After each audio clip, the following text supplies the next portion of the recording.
All right, everybody, you've just tuned in to the Steel City Blitz Steelers podcast presented by DEK Roofing Incorporated of South Florida. And you are well aware by this time in the week that the Pittsburgh Steelers dropped their second straight after opening with 11 straight wins. They lost in Sunday Night Football 26-15 to the Buffalo Bills. And give credit to the Bills because they played very hard. They played very well. They benefited from obviously a big mistake by Ben Roethlisberger at the end of the first half there. And believe me, I'll touch on more of that. And because I've got some thoughts on the end of the first half. Wow. But overall, the Steelers dropped to 11-2 on the season, and they drop into the second seed now.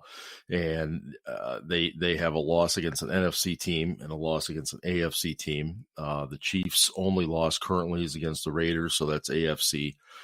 They have only one AFC game left, and they have two NFC games. They play the Saints and the Falcons in the next 2 weeks, and then they conclude their season, I believe, with the Chargers in Kansas City. So it is going to be difficult for the Steelers to get the number one seed right now, which I think, considering the injuries and things that they are currently dealing with, and bumps, bruises, you name it, this time of year, without really having a true bye week, I think they could really benefit from that, but it just doesn't look like it's going to happen. Stranger things, as they say, have happened in the National Football League, but as I sit here heading into week 15, that's just the way that it looks. I am expecting my partners in crime, Ben and Ian, to join me at some point. Ben was having some technical problems, and Ian was having some kids won't go to bed problems, which if you're a parent, you totally understand that. Thankfully, my children are well beyond that, and not something I have to worry about much anymore, but I definitely remember those days. Things that we're going to cover tonight, look, there's a lot. I think first and foremost, you look at where the Steelers are at 11-2. There are numerous other teams in this league, other franchises that would pay dearly to have the problems that we have. And I understand that, but you can only look at who you are. You can only look at the fact that this is your team. And it's just how it works. 11-2 is great, but we've lost two straight. Injuries are mounting. The offense has become predictable. It has completely lost any sense of creativity. The personnel usage by Randy Fichtner is atrocious. I do not understand why Jalen Samuels is seeing so much time.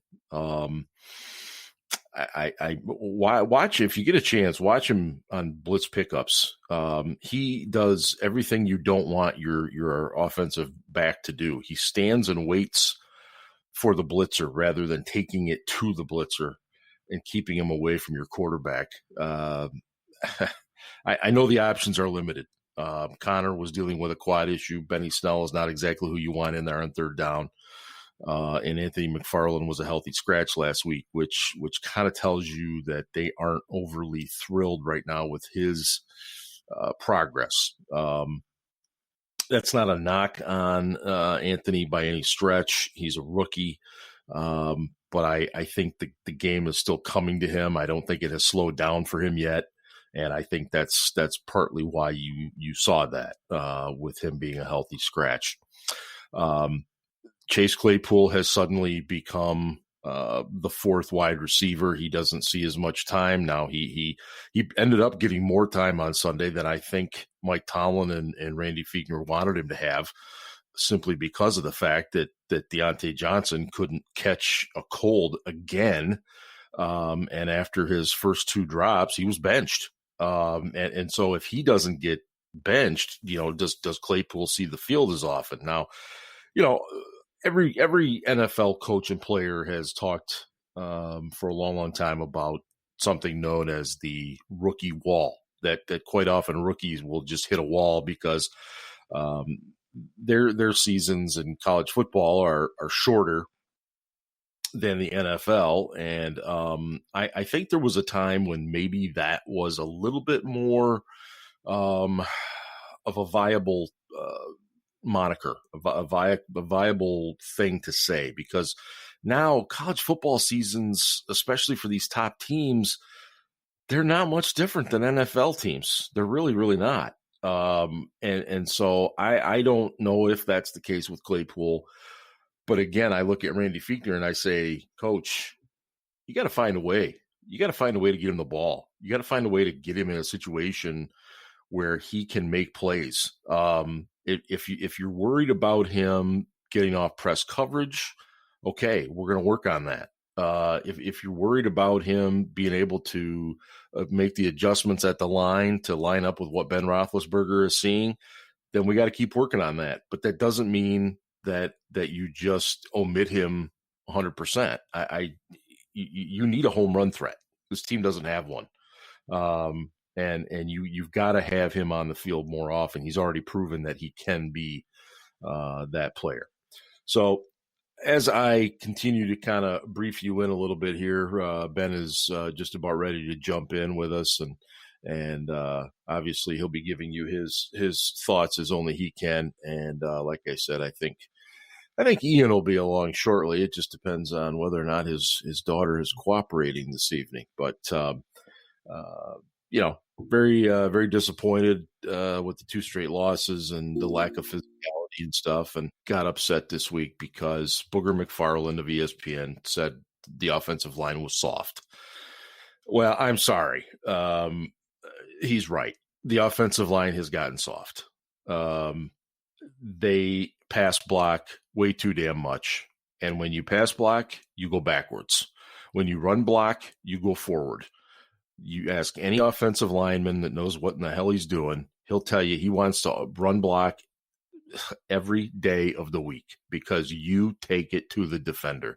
It's that simple. And at this particular point, the Steelers have just gotten away from it too much. There is no nastiness. There's no urgency. If you watch any of these guys, Pouncey, DeCastro of all people, and I'll get back to him in a second, nobody gets to the second level. And if you can't get to the second level at the NFL, you are not running the ball for more than 2.5 yards a carry. It's just not going to happen. So I don't know quite where to go in terms of a suggestion, other than to say I think the unit has regressed under Sean Surratt ever since Mike Jack has left. I don't think there's a doubt about that. I'll be honest. I think that the O-line has aged in the sense that Villanueva is not getting any younger, and neither is Pouncey or DeCastro. But Matt Filer, I can't even express what a disappointment he's been. I really thought he was just going to lock right in there, and then he'd make himself some money in free agency after this year. But I don't think he's going to do that now because he's just not played well. Now he's on IR, and so it's just not looking good for him either. And I see Ben is trying to jump in one more time here. I'm here. You're there. Yeah. Oh man, what's going on there? Tech I don't know. issues? Uber conference wouldn't load. I was fucking pissed. Well, I've been doing a good job to this point keeping the podcast PG rated, but there goes that rating. Yep. Good. Anyway, we're just you swear all the time. You just don't do it on the podcast. No, it's terrible. Yeah. Anyway, I'm just kind of laying out where we are. I was talking a little bit about the offensive line and the struggles there and so forth. But obviously, I was listening to you. You just couldn't hear me. Oh, cool. Okay. Yeah. So I tend to agree with you. Yeah, jump on it. I want the O-line has regressed under Sean Surratt, in my opinion. Having to admit that Booger McFarland is right about anything sucks. But he's right. The line is soft. Yes. And Pouncey calling him out and calling him a clown for it, it just makes Pouncey look worse, in my opinion. The line has not played well in weeks, and really were never dominant in the run this season.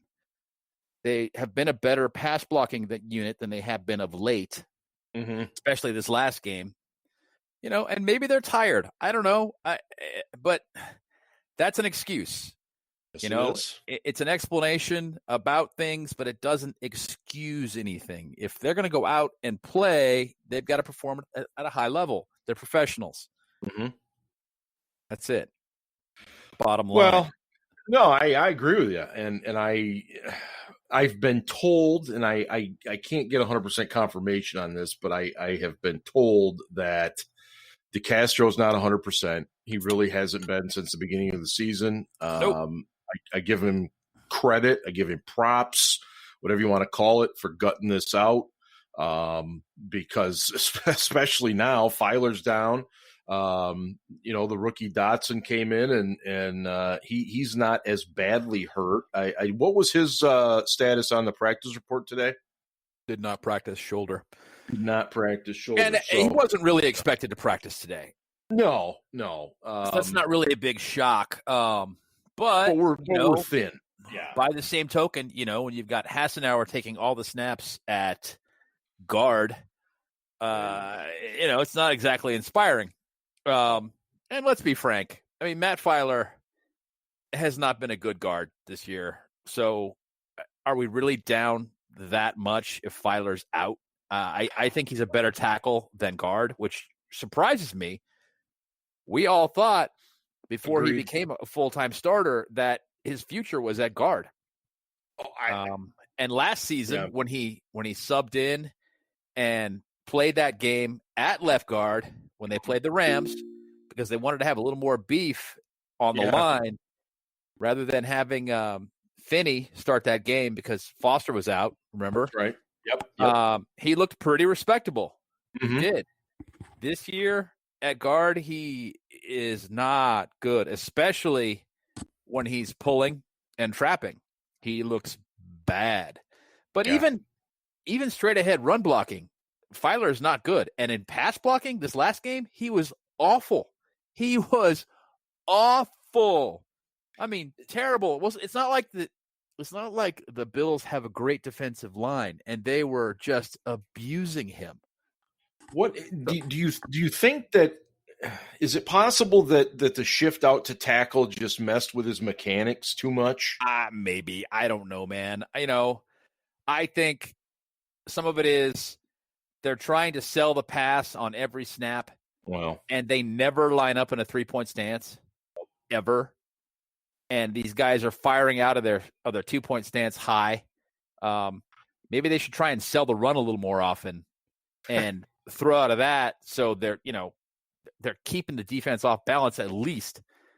But let's talk about something else, a bigger a more global view, if you will, of the Bills defense this last game. Okay.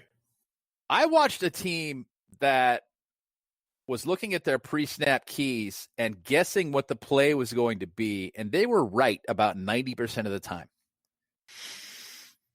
Okay, so does that speak to the fact that they just did a tremendous job, or does that speak to the fact that Randy Fichtner is in over his head? To me, it speaks to the fact that the offense, is too predictable. It's easy to predict. Okay? And you can still beat that if they know what you're doing. The Steelers defense for years in the mid-2000s, everybody knew what the Steelers were going to do. They didn't try and disguise anything. You couldn't beat it anyway. They were that good. Right. But this offense doesn't have enough talent to project what they are going to do and then try to pull it off. They're not that talented a group.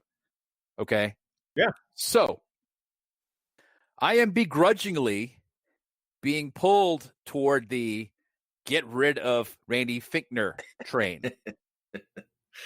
I've got people pulling me toward the ticket booth, trying to get me to buy a ticket to get on that train, and I'm not really arguing so much anymore. And, we've talked about Sean Surratt. Ike Hilliard's a new coach.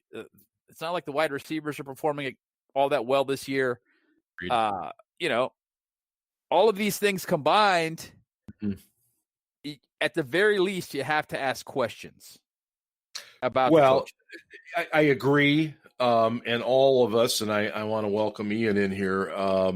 We all know that the Steelers are not an organization that makes changes during midseason or any part during the season. So it ain't gonna happen.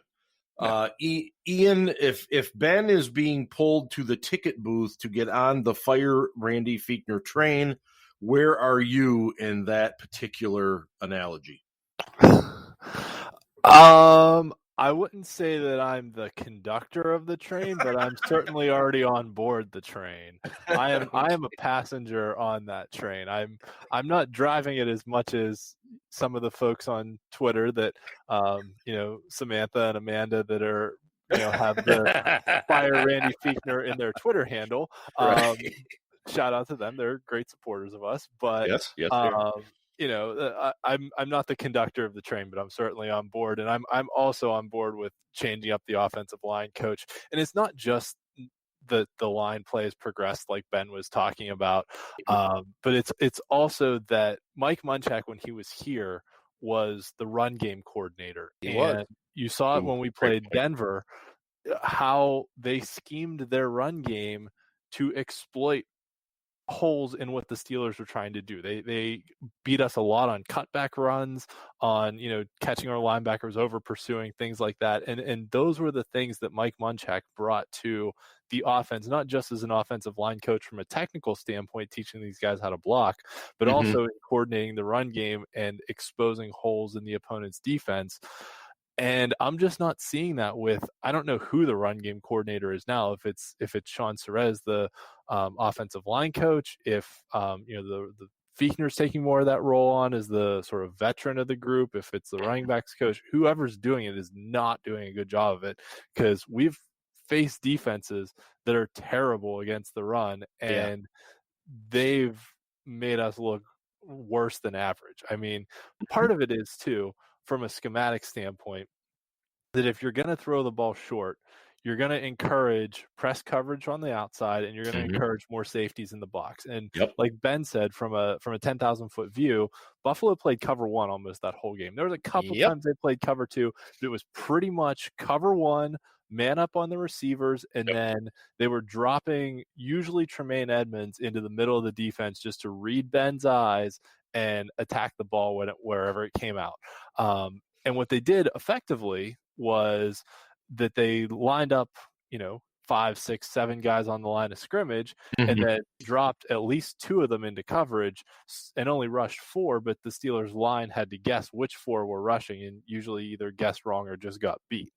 There were times when Filer, DeCastro, Pouncey just let a defensive player run right past their shoulder and hope that the running back would pick them up. And if it was Jalen Samuels, that wasn't happening. He sucked balls, man. Let's be frank. I mean, Connor wasn't that good in blitz pickup during this last game either. He's been much better. Connor wasn't either, but Connor didn't have a very good game. He's had better games. He really has, but he did not have a good game this week. And we don't know when he got the quad problem either. It could have been the first play of game. He could have tried to, but he wasn't very good either in blitz pickup. And as I was mentioning, Connor got marched back toward Ben and into his lap by a safety, number 21.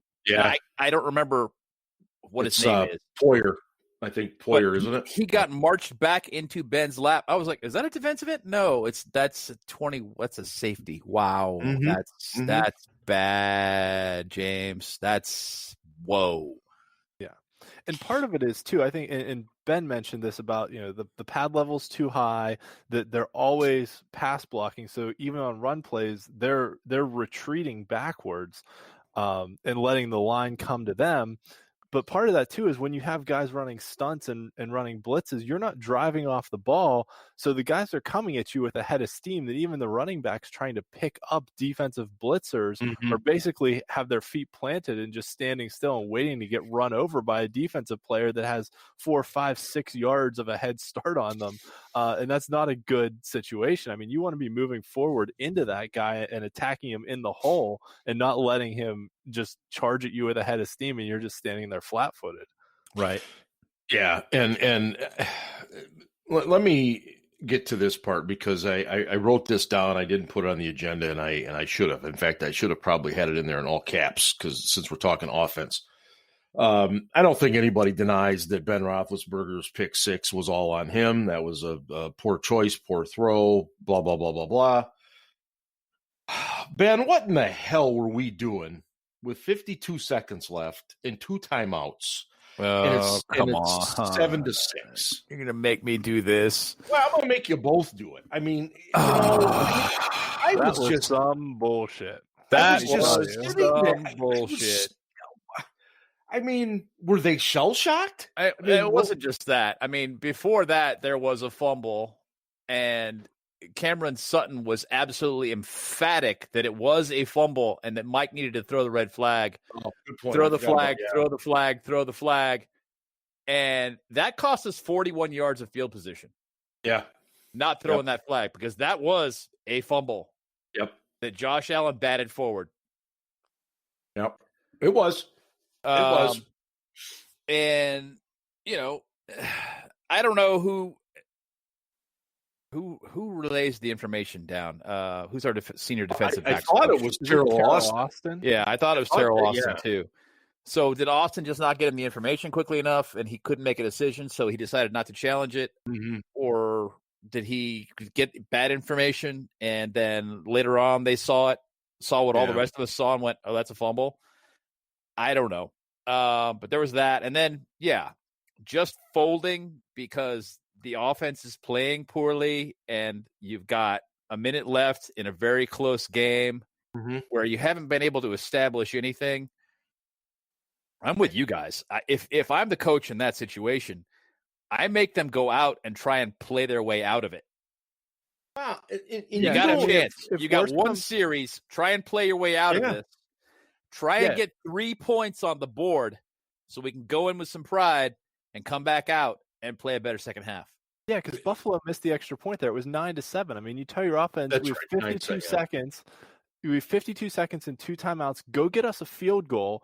We'll take the lead into halftime. Buffalo's going to get the ball to start the second half too, so we don't want them to double up on us. Which they did. Yeah, exactly. Ultimately, yep. That was my I guess what infuriated me even more was the fact that we were sitting on it, going to go into halftime, knowing we had to kick off, and essentially we were just handing them the double. And I you know, of course, the Pittsburgh media, and look, I get it, and I know you guys too. You cannot ask Mike Tomlin hard questions like that because if you do, you lose access, and then you don't get anything. You know, but I didn't hear anybody, and I apologize to that writer if they did ask it. I didn't hear anybody ask Tomlin that this week. What was going on at the end of the half? Because to me, that is like something a rookie coach does. To oh geez, we should have done more there. You know, I mean, he didn't even. I don't know. I'm just stunned. I was stunned. I think Tomlin. I mean, if I had to guess, honestly, I think that it was a little just want to get out of Dodge. No, for lack of a better way of putting it, it was a little bit of hubris. His team has been so good that you know he basically probably thought, well, this is a pretty tight game. We're not playing well. We've been a second half team all year. You know, maybe he just thought to himself, I'm just going to go take these guys in, try and regroup, come out and play a better second half. It's not like the Bills are playing that well. I mean, the D, how many 3 and outs did the D force in the first half. You can't argue with what the defense did in the first half. I agree. And really, except for that first drive in the second half, they played pretty damn well. And then they got tired and, they couldn't stop anybody on third down later. But, you can't really fault them for any of that, in my opinion.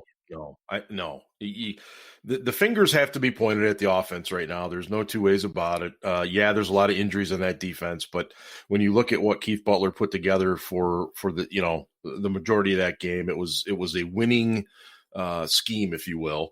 But I keep going back to that end of the half, and I just would love for somebody to ask, but I know it's not going to be. You're listening to the Steel City Blitz Steelers podcast presented by DEK Roofing Incorporated, serving Broward and the southern Palm Beach counties down there in Florida. Whether it's commercial, residential, multifamily, or condos, contact DEK Roofing today at dekroofing.com. Okay, I'm just going to dive into this. Ian, I'll let you tackle this first. Juju's dancing.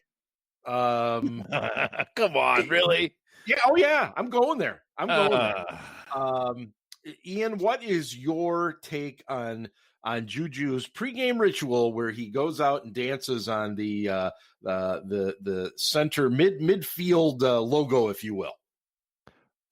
So in the scope of things that I care about, it's probably right above like players' Madden ratings in the NFL top 100, which is like, but it's less important than bottom. What kind of whiskey you're drinking right now. Exactly, which is a 100 proof old Overholt 100 proof bottled in bond delicious rye whiskey. So yes, good call, Ben. I'm surprised and impressed. Are they sponsoring us now? Because they should be. They should be. I drink it every week. I tried it the other night. It's actually pretty good. Did you have the bottled in bond 100 proof? No. I just had the old Overholt, whatever the bar was serving. Good. Yeah. I think it's 90. We're off the rails. Yes.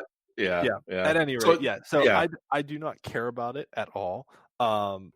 And here's the thing. He did it at Heinz Field on the Steelers logo. He did it in Buffalo and Orchard Park on the Bills logo. He's done it on other teams' logos. And, if it really bothered and motivated the Bills that much, they probably would have. I mean, they were down 7-0, 28 minutes into the game. Let's be honest about this. Right. That the Bills didn't come out like gangbusters and torch us out of the gate.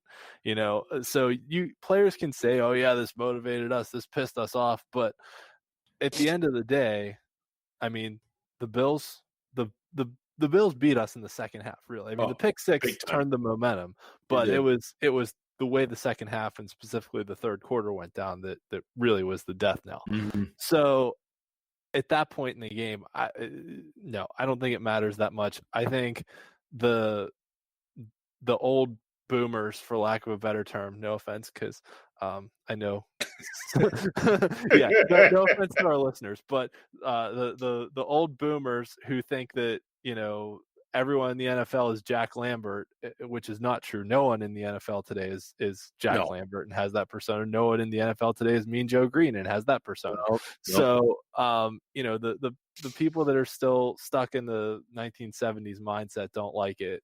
The radio shock jocks that hate Juju for tape. I mean, does it seem to you that Juju's just kind of doing it just to troll the Mark Maddens of the world? A little bit. Because I'm getting that impression. I've thought that recently. And the one other thing I'll say about Juju is that if you want Juju to stop being Juju, you might lose the dancing, but you also might lose him going to Burlington Coat Factory and paying for everyone's stuff that's on layaway, which he also did this week. Yeah. So over $12,000 worth. Let me just summarize this. Is this guy beating his baby mama? Is he getting arrested? Is he throwing things at drivers who'd bring things to his house? Is he getting in fights with random people out in the streets? Is he doing any of the stupid illegal shit we've seen other Steelers do? No. No, he's not. He's dancing. Big fucking deal. When you were 24, you did dumb shit too. Get over it. You know what else he's not doing is he's not shooting guns at helicopters like like Ernie Holmes did. Like Ernie Holmes did, yeah. Back in the 70s, yeah. Right, yeah, exactly. and Ernie, and he was at practice that week. Were times Let different. me add that. And he was still in practice that week and played in the game after shooting at the helicopter. I'm not crazy about it, but I'm not going to beat my drum or anything over it. It's unnecessary. I wouldn't do it either, Mark. I wouldn't. But I'm really wondering, and Ben, I think you're onto something. I think he's almost trolling a bit. I think it's like, who can I get riled up and pissed off today? And, because let's be honest, he was probably the best offensive player we had on the field Sunday night. He still works hard. He still does all of the things you want him to do. I mean, this is much ado about nothing. And, I mean, my goodness, if we were 2-11, can you imagine how bad this would be? But be that as it may. Yeah. Anyway.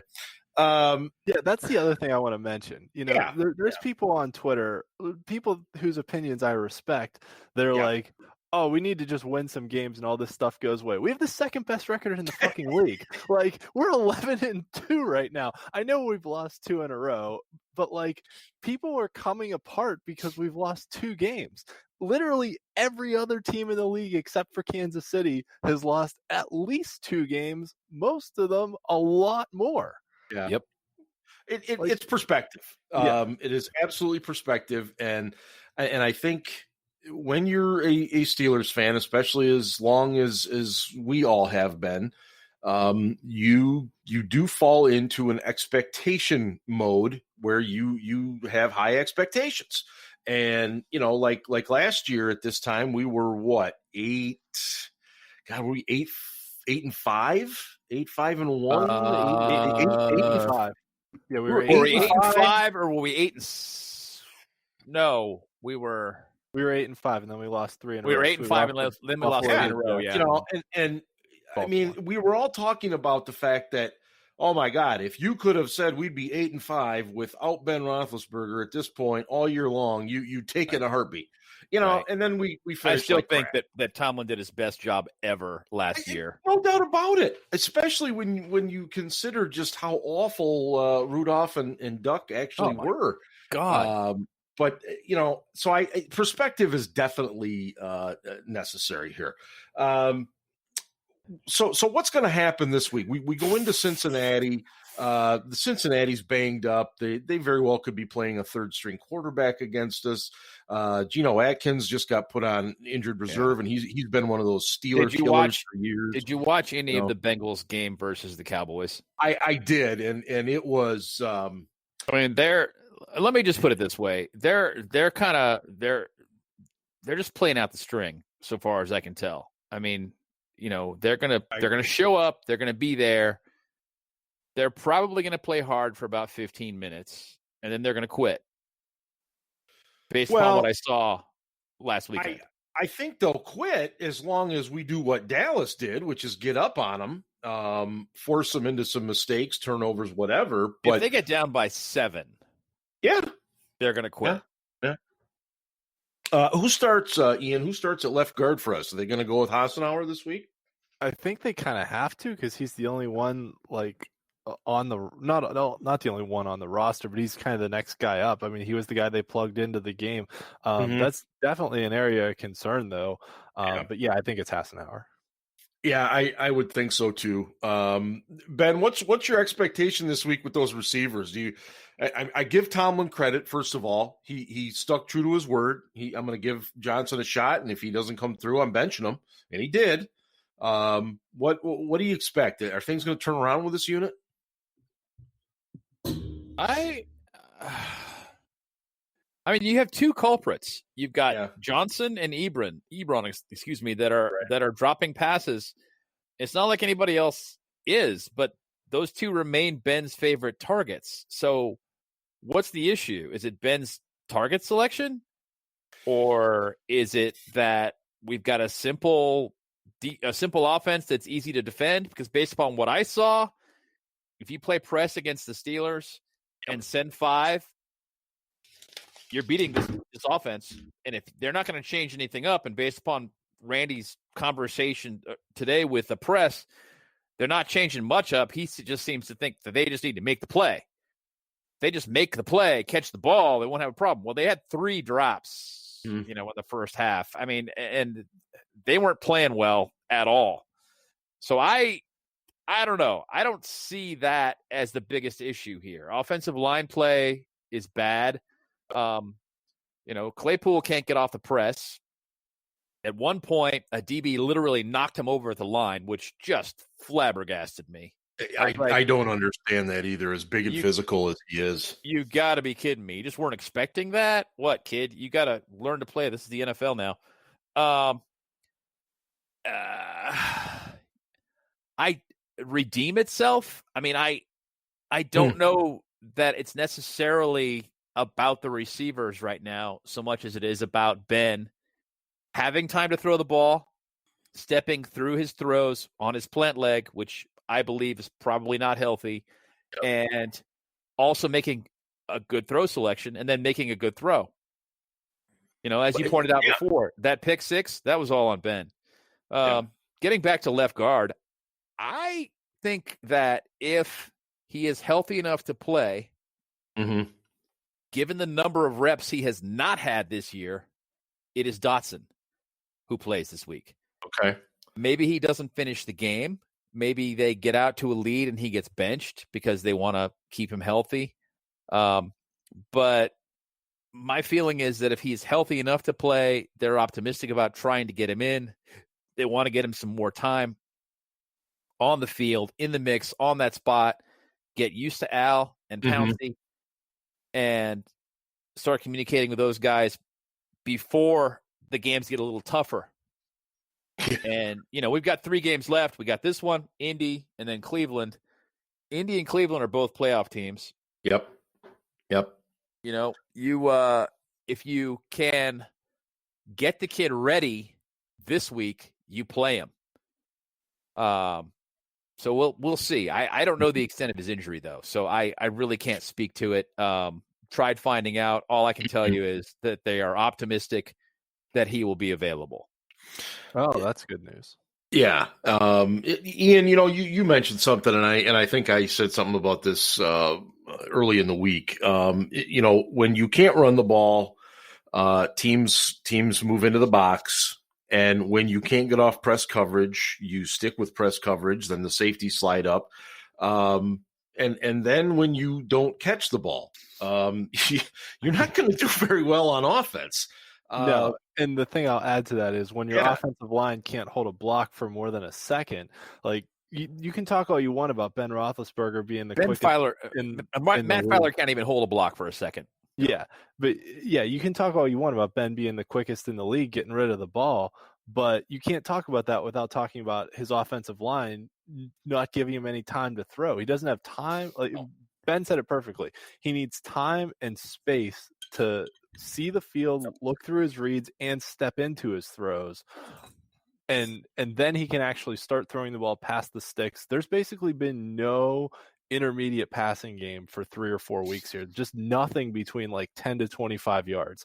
It's either a short throw because that's all he has time to do is look at his first receiver and throw it, or he's basically throwing moon balls down the field, which is why his deep ball accuracy's gone so far downhill, because he doesn't have time to let the receivers run down the field. So he just has to chuck it up and kind of hope that it's at the right time and target. The deep ball to James Washington that got intercepted, Washington was past the corner. He was a yard and a half clear of the corner when Ben threw that ball. That was not a bad read. Ben just didn't have the time because there was a guy with a hand right in his face to, accurately throw that ball and hit Washington in stride and on target. So he just had to throw it up high, and Washington basically had to stop and try and adjust midair. And the corner made a great play on that ball. The corner made a better play on it than Washington did. He did. But, that was not a bad read by Ben. When I watch the tape of the games, I'm looking for, first off, how did the line do? Because if Ben doesn't have time to throw, then everything goes kaput from there. And often in that game was Ben just didn't have any time. The second thing is, was it a good read? And the third thing is, even if it wasn't a good read, was it a good scheme to get a guy open in that particular down and distance? And sometimes it's the scheme that's bad, and that's Fichtner's fault for calling a play that's a bad scheme in that down and distance. Sometimes it's a bad read, that's on Ben, or just a bad throw on a good read, like the one to Washington was a bad throw on a good read, but also there were some line issues there too. So it starts with the offensive line, but there's issues with all four parts of that, basically.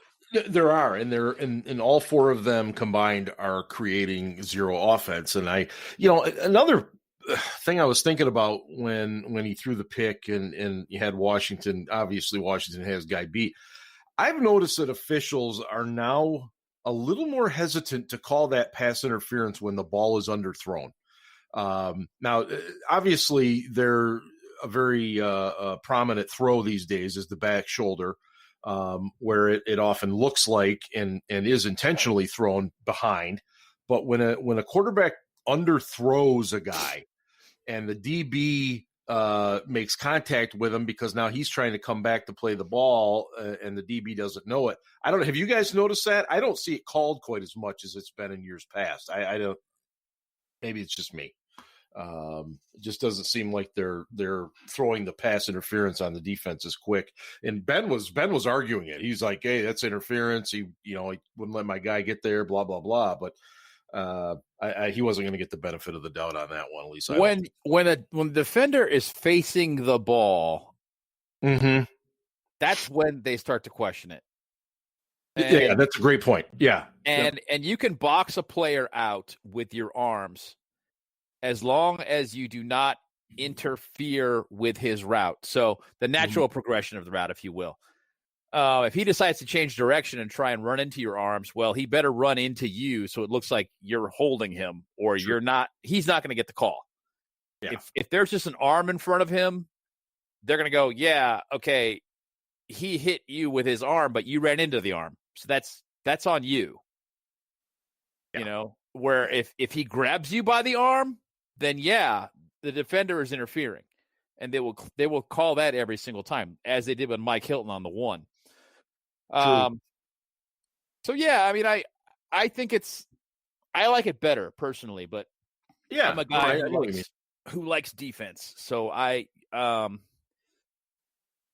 giving the defender a little bit more of the benefit of the doubt in those kinds of situations where it's a 50-50 ball. Mm-hmm. I'm for that. I'm a fan of that idea. I thought for years Joe Flacco made his millions on pass interference. And roulette. Yeah. And half of those calls were total bullshit. They were just total bullshit. Yeah. By the way, did you guys happen to see the play at the end of the first half in the Buccaneers game where they actually called pass interference on a Hail Mary? Yeah. Yeah. Of all the people, you knew it would be Tom Brady that would get that call, right? Yeah. They actually called interference towards the end of the half on what amounted to a Hail Mary. Yeah. Anyway, I'll digress. Defensively, guys, I think we all applaud what they did, especially in the first half. I think they wore down because of not only the offense's ineptitude, but also I think the 3 games in 12 days caught up to them. I think that's part of it. Who's got to pick up their game right now? Starting on Monday night, Alex Highsmith.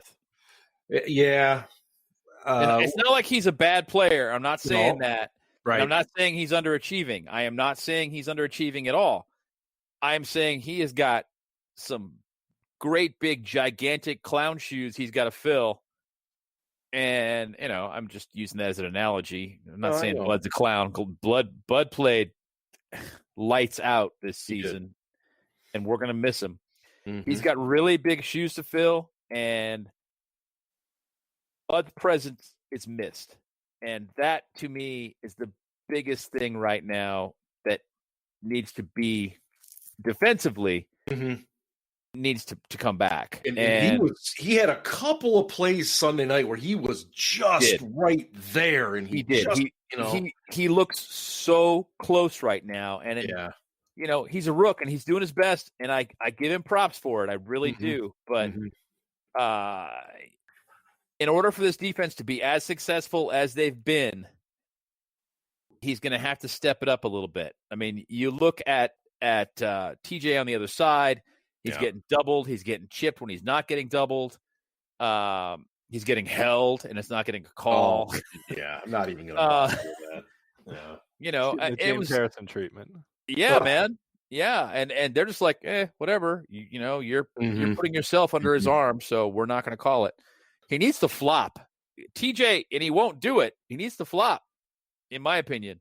I just don't think it's right. He needs to get his legs in front of the offensive lineman and make it obvious he's being held, and he will start getting calls. Well, his girlfriend is a soccer player. I mean, if anyone knows flopping, it's a soccer player. Maybe she could give him some tips or something. Ian, who's got to step it up on defense, in your opinion? Avery Williamson. He looked, for a guy who was a starter, and I know we hardly gave up anything for him, but he was a starter in this league. Yeah. And was brought in, a lot of people thought, to replace Robert Spillane, but he looked a lot worse than Robert Spillane did out there. And I know he's new to the defense and all that, but nevertheless, I mean, there was some big gaps in the middle of the field, especially with covering tight ends and things like that, that if Vince Williams was on the COVID list, hopefully he's doing all right and should be back. But nevertheless, I mean, if Spillane's going to be out, Williamson is the one that really needs to step it up and stop playing at a New York Jets level and start playing at a Pittsburgh Steelers level. Yeah, I'm going to be very frank here. I just think there are some athleticism issues there with Williamson. He's playing as well as he can right now. And this is, I mean, he's not as good from a diagnostic standpoint as Robert Spillane is. No. He's not going to sniff out the play as fast. And then, obviously Spillane fills the hole well and hits like a tank, but he's not a good coverage player. Williamson is slightly better with lateral agility than either Vince or Spillane, but it takes him a little bit longer to diagnose the play. So I just think we're seeing this guy as good as he's going to get. It'd be nice if he could step up. I think having Vince in there is going to help him because he can communicate with him and say, X, Y, Z, here's what I see, and here's what your responsibilities are here. That'll be helpful. I would rather have a little more size in there on the early downs in particular than having Marcus Allen, which I just was absolutely terrified by. Having that guy run Phil, that was like, oh God. Yeah, that's going to happen. Oh no, God. Yeah. Vince, it looks like should be back. Joe Hayden was full today, but he still has not been officially cleared yet. But practicing is a piece of it is one coming piece, back right to that puzzle. So I don't want to jinx it, but everything is on schedule for him to be back. And the Bengals, as bad as they are, they do have a couple of decent receivers. So you do want your best out there on that. And with that said, guys, Ian, I'm looking for predictions. Oh, really? It's the Cincinnati Bengals this weekend. We return to Paul Brown Stadium, otherwise known as Heinz Field West. Home of the Escalooser. The Escalooser. If you don't know what we're talking about when we say Escalooser, well, you'll probably. How can you be a Steelers fan and not know what that means? I look. Some people don't get a lot of these things. I don't know. They just don't. Look, if the Browns happen to lose Sunday night to the New York Football Giants, then the Steelers will have already clinched the AFC North. If the Browns beat the New York Football Giants, then we will need a win against the Cincinnati Bengals to clinch the division. So, Ian, what say you about Monday night's game? Favored by 13. Yeah. Tomlin in double digit. Ugh. Yeah, the thing is, this Bengals team is terrible. They're averaging like 19 points a game on the whole season, and that includes the games that Joe Burrow has played. 18.8. Doug Burrow. Doug Burrow, yeah. I don't know if you guys caught Terry Bradshaw said that tonight. Called him Doug Burrow. Doug Joe. It's all the same. Doug Joe. Whatever. He's a rookie. Right. Yeah. Right.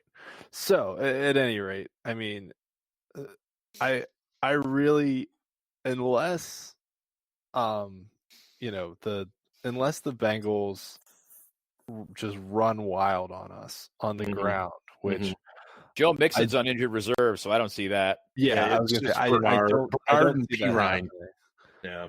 Yeah, it's there, and especially if what's his name, Allen, the quarterback, can't play. I mean, they're starting Ryan Finley in that case, who's not good at all. I mean, and saying he's not good is a compliment to other not good players. So yeah, I mean, I really struggle to see the Bengals putting up more than 10 points on us. Even, and their defense is awful. Really, as long as we just don't throw to whoever William Jackson is covering, I don't see anyone on their defense that can hang with anyone on our offense. So I'll go Steelers. You know what? We've scored 26 a lot this year, which is a weird number, but we've done it a lot. I'll go 26-10 Steelers. Oh, geez. Okay. Ben, break it down for us. Break it on down. Break it on down. Well, let's see. Vince Williams went on COVID-19 reserve list the 10th, which makes him eligible to come off the list in 2 days, depending upon his symptoms and whether or not he's recovered. Right. So I expect Vince to come back. Maybe he won't play as much as he would in a normal week because, he'll be tired. Yeah. But I would expect him to play Monday. I think the Steelers will score 27. Okay. I'm going to say that the Bengals get a garbage time touchdown. We're going to go 27-13 Steelers. Yeah. I'm almost in the same exact ballpark. I was going to say 26-10, but I don't want to piggyback on that. I think it's going to be somewhere in that 24-10 range. I think maybe, and I'm perhaps being overly optimistic. Maybe we get the offense on track a little bit, get a little bit of confidence back in these guys. They just shouldn't be able to hang with us. But stranger things have happened for sure, to say the least. But anyway, so we will be back. Quick final thoughts. I just got a message from Ellie because I wanted to know what she thought of Juju's dancing. She apologized, said she didn't get it until just a second ago. She says she has no issue with the dancing. Of course, it stings seeing it after a loss, but he's not being disrespectful. He's having fun. In 2020, can't take that away from people. Okay, I'm going to disagree and say he's being slightly disrespectful, but I don't think it's that big a deal. And I hate to rehash this because we've already kind of broken it down. Yeah, I think we're overreacting to it, and people need to calm the fuck down. It's a little bit it's gone tacky. It's unnecessary. It's a little silly. Yeah. I personally wouldn't do it. But, I personally also don't run across the street when there's a no don't walk signal either. So I put it right there on a level with that. It's not anything worth getting in a twist over. Right. And leave it to our resident Brit to give it to us in such laid out, general, and straightforward terms. I liked that. That was good. That's why she's part of SCB. Ellie, even though Ellie, she's probably wrong. Mark just called you a Brit. A Brit. I just want it noted for the record that I'm not the only person who uses that term toward you. Brit. Is that wrong? You think she's a Brit? I'm just saying I referred to her as the Brit. Oh, okay. Yeah. She took exception. Oh. God, I gotta learn my my UK acceptable language and not acceptable language. Oh. I mean, I would have called her a limey, but she, well. I call Simon that all the time. Oh, okay. Well, Simon deserves it. Kidding, Simon. Anyway, we're going to get on out of here. We hope everybody enjoys the game on Monday night. We will definitely have a show after the or between the game and of course, Christmas and stuff. And hopefully everybody is digging out there in Pennsylvania and the Northeast from this Northeaster that's come up there and everything else. But for Ben and Ian, this is Steel Dad signing off on the Steel City Blitz Steelers podcast presented by DEKRoofing.com. And hey, go Steelers. Ravens suck.